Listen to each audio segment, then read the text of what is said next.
연애를 잘하던 한 사람이 있었습니다. 그 사람이 저에게 자신의 연애 비법이라며 자랑하듯 말했던 방법이 하나 있습니다. 그건 상대방에게 갑자기 연락 끊기. 썸을 탈 때 상대방과 연락을 잘 하다가 갑자기 연락을 끊으면 상대방이 불안해서 자기만 찾게 된대요. 그 사람은 그 방법이 자신이 연애에서 우위에 서는 치트키라고 생각하고 있었습니다.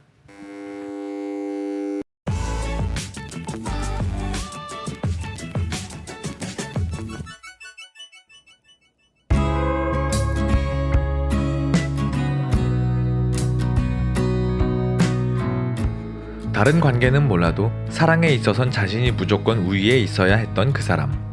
우린 친구 사이였지만 남녀 사이의 진정한 친구 관계란 절대 있을 수 없죠. 그 사람은 저에게도 자신의 치트키를 썼습니다. 기억력이 나쁜가?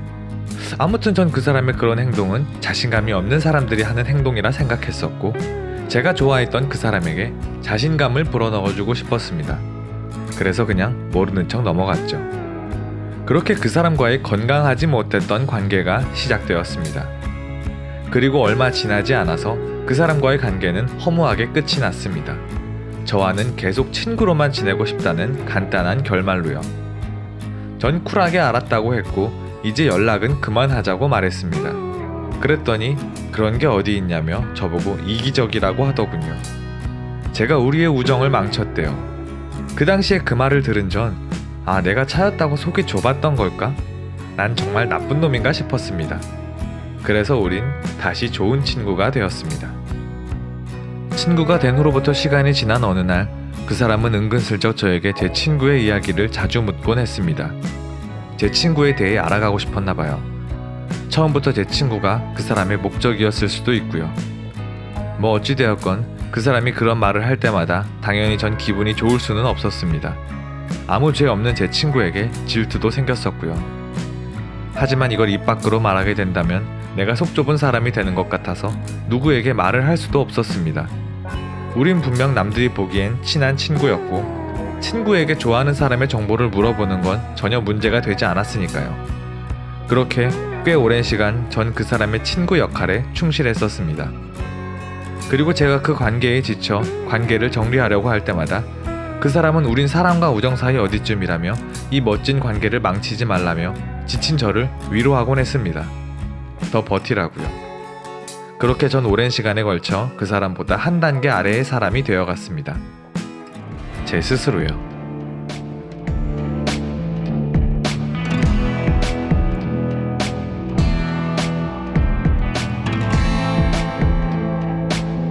요즘 사람들 대부분은 가스라이팅에 대해서 잘 압니다.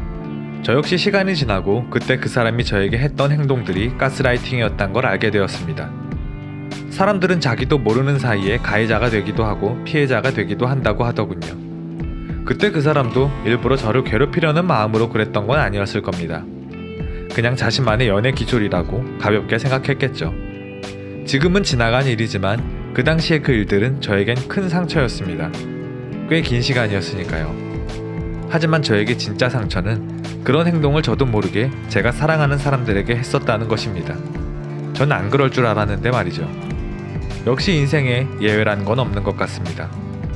그 당시 전 꽤 오랜 시간 마음이 불편했었습니다. 그래서 그렇게 살지 않기로 마음먹었고, 지금은 그런 말과 행동은 하지 않으려 계속해서 노력하고 있습니다. 전 가끔 대화 중에 그런 말들을 대체할 말이 떠오르지 않아서 눈치 없이 못 알아듣는 척을 하기도 합니다. 아예 입을 닫아버리기도 하고요. 아직은 매우 서투릅니다. 그 덕분에 사람들에게 넌 참 답답하단 소리를 듣기도 하지만 신경 쓰이진 않습니다. 전 누군가의 마음을 오염시킬 생각이 없어요.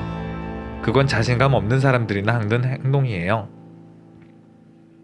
오늘의 영상은 여기까지. 오늘도 끝까지 시청해주셔서 감사합니다.